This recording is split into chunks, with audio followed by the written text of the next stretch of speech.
राज कपूर बॉलीवुड के प्रसिद्ध अभिनेता, निर्देशक एवं निर्माता थे।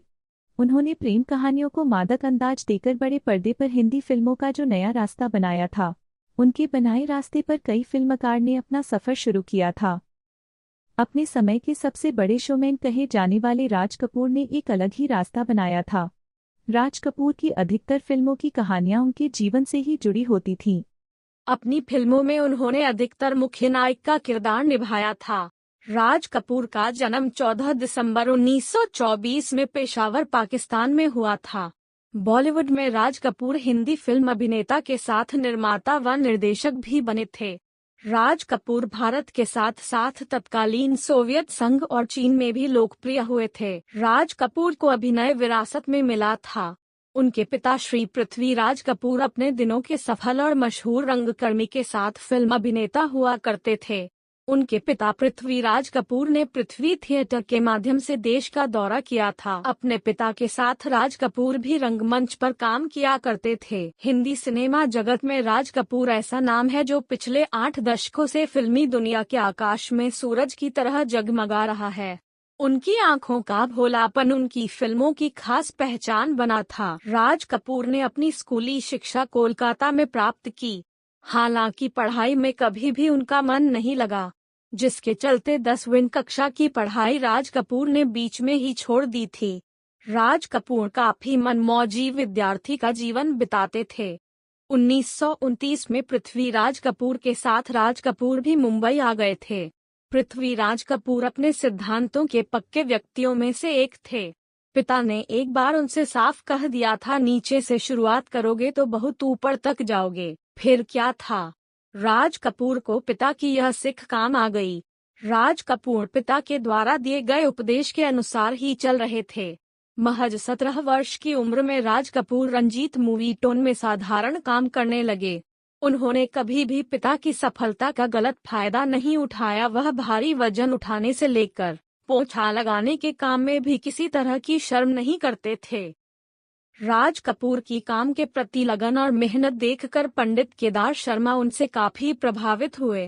राज ने उनके साथ रहकर अभिनय की बारीकियों को बड़ी ही शालीनता के साथ सीखा और समझा। केदार शर्मा उस समय के मशहूर निर्देशक हुआ करते थे। राज कपूर उस समय क्लैपर बॉय का काम करते थे।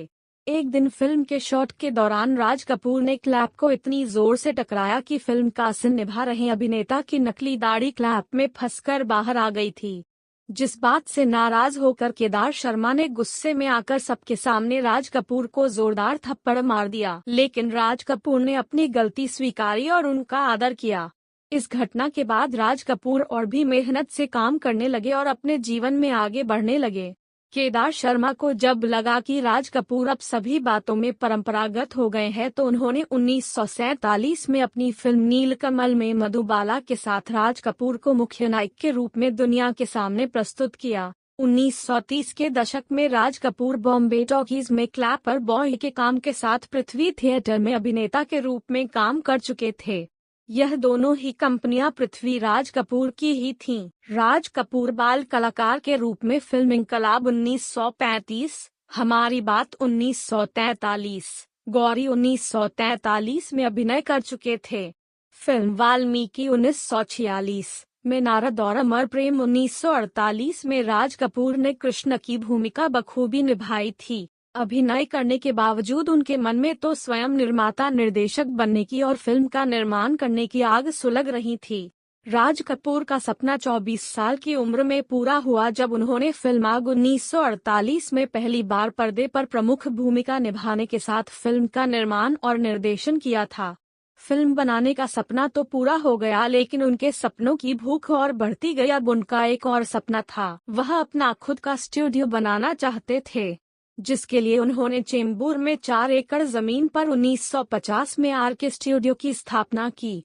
अपने स्टूडियो में उन्होंने 1951 की फिल्म आवारा में रूमानी नायक की भूमिका निभाकर काफी ख्याति अर्जित की। राज कपूर ने 1949 में फिल्म बरसात, फिल्म श्री 420, 1955 जागते रहो, 1956 के साथ 1970 में मेरा नाम जोकर फिल्म देकर सबके दिलों पर राज किया।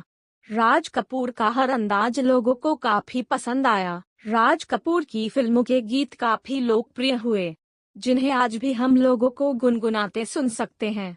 लेकिन उनके सर्वाधिक लोकप्रिय गीतों में मेरा जूता है जापानी, आवारा हूँ और ए भाई जरा देख के चलो प्रमुख हैं।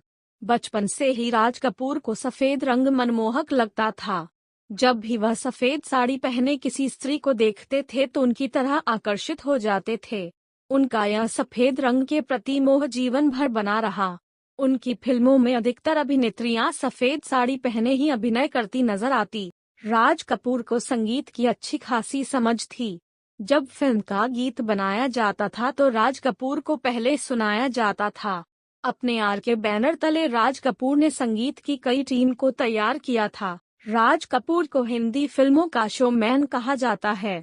राज कपूर की फिल्मों में मौज मस्ती के साथ प्रेम, हिंसा के साथ अध्यात्म एवं समाजवाद मौजूद रहता था। उनकी बेहतरीन फिल्में, उनके गीत आज भी भारतीयों के साथ विदेशी सिने प्रेमियों की भी पसंदीदा सूची में सबसे ऊपर के स्थान पर हैं। राज कपूर ने अधिकतर सामान्य कहानी को इतनी भव्यता और शालीनता से फिल्मों में दर्शाया कि सभी दर्शक बार बार देखने को उत्सुक रहते हैं। राज कपूर की महत्वपूर्ण और महत्वाकांक्षी फिल्म मेरा नाम जोकर समाज के गंभीर और मानव स्वभाव पर आधारित है। साथ ही उनकी फिल्म आवारा की लीक से काफी हटकर थी। उनकी यह फिल्म विदेश में भी काफी पसंद की गई थी। फिल्म के माध्यम से उन्होंने स्पष्ट तरीके से बताया था कि अपराध का खून से किसी तरह का कोई संबंध नहीं है। निर्माता निर्देशक बनकर राज कपूर दर्शकों की पसंद और नापसंद को समझने में कामयाब रहे थे। 1985 में आई फिल्म राम तेरी गंगा मैली की अपार सफलता ने इसे सिद्ध कर दिया था। हालांकि उस दौर में वीडियो के आगमन ने हिंदी सिनेमा को भारी नुकसान पहुंचाया था। 2 मई 1988 को राज कपूर को भारतीय फिल्म उद्योग का सर्वोच्च सम्मान दादा साहब फाल्के पुरस्कार के दौरान राज कपूर को अचानक दमे का दौरा पड़ने से वह अचेत होकर गिर पड़े। 1 माह तक जिंदगी और मौत की लड़ाई करते हुए 2 जून 1988 को वह जिंदगी की जंग हार गए। गुड बाय दोस्तों, चैनल को सब्सक्राइब करें और वीडियो को लाइक करें।